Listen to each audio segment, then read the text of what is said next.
यह कहानी उस बुजुर्ग इंसान की है जिसे दुनिया शेख सादी के नाम से जानती है, और एक नौजवान की जो अपनी जवानी पर घमंड करता था। एक दिन शेख सादी एक सुनसान रास्ते पर सफर कर रहे थे। आंखों में सुकून था, हाथ में एक लकड़ी का सहारा और चेहरे पर गहरी शांति। हर कदम जैसे तजुर्बे की एक मिसाल था। रास्ते में उन्हें एक नौजवान मिला जिसके चेहरे पर घमंड था, सीने में जोश।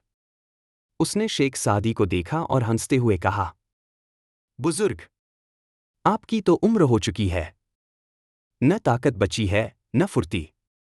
ऐसे सफर का अब क्या मतलब? शेख सादी सिर्फ मुस्कराए, फिर शांत लेकिन गूंजती आवाज में बोले, बेटा, जवानी पर घमंड करना आसान है, लेकिन समझदारी और तजुर्बा वक्त देता है। इसके बाद शेख सादी ने अपनी जेब से एक पुराना सिक्का निकाला और कहा, लो, इसे लेकर जाओ और देखो इसका क्या काम है। नौजवान गया, लेकिन उस सिक्के की कोई खास कीमत नहीं मिली। फिर शेख सादी ने एक चमकता हुआ अनमोल जवाहरात का टुकड़ा निकाला और कहा, अब इसे ले जाओ और देखना इसकी असली कीमत क्या है। नौजवान हैरान रह गया जब उसे उस पत्थर की असली कीमत का पता चला, तो वो दौड़ते हुए वापस आया। शेख सादी मुस्कराए और बोले, यही फर्क है एक आम चीज और कीमती चीज में, जवानी और समझदारी में।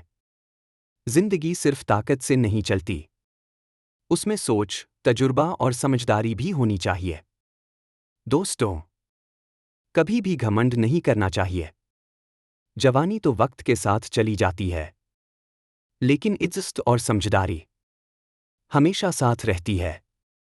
अब वो नौजवान जिसका चेहरा पहले घमंड से भरा था, आज उसमें हैरानी थी। आंखों में शर्मिंदगी, हाथों में वो अनमोल जवाहर। वो फिर से शेख सादी के पास आया, सांसें तेज चल रही थीं, और दिल में सिर्फ एक सवाल। ये तो एक आम पत्थर जैसा दिखता था, लेकिन इसकी कीमत लाखों में। उसने शेख सादी की ओर देखा, जैसे अब वो उस बुजुर्ग को पहली बार सही मायनों में समझ रहा हो। शेख सादी ने उसे पास बिठाया और जमीन पर लकड़ी रखते हुए बड़े प्यार से बोले, बेटा, दुनिया की असली कीमतें देखने के लिए सिर्फ आंखें नहीं, अक्ल भी चाहिए। जिसे तुमने पत्थर समझा, वो जवाहर था। जैसे जवानी में सिर्फ जोश हो, लेकिन समझ न हो, तो वो भी बेकार है। आज तुमने इसकी कीमत जानी है। वैसे ही जिंदगी में तजुर्बा और सोच की कीमत होती है। नौजवान सिर झुकाकर बैठा रहा। अब उसकी आंखों में शेख सादी के लिए इज्जत थी, और अपने लिए एक नई सोच।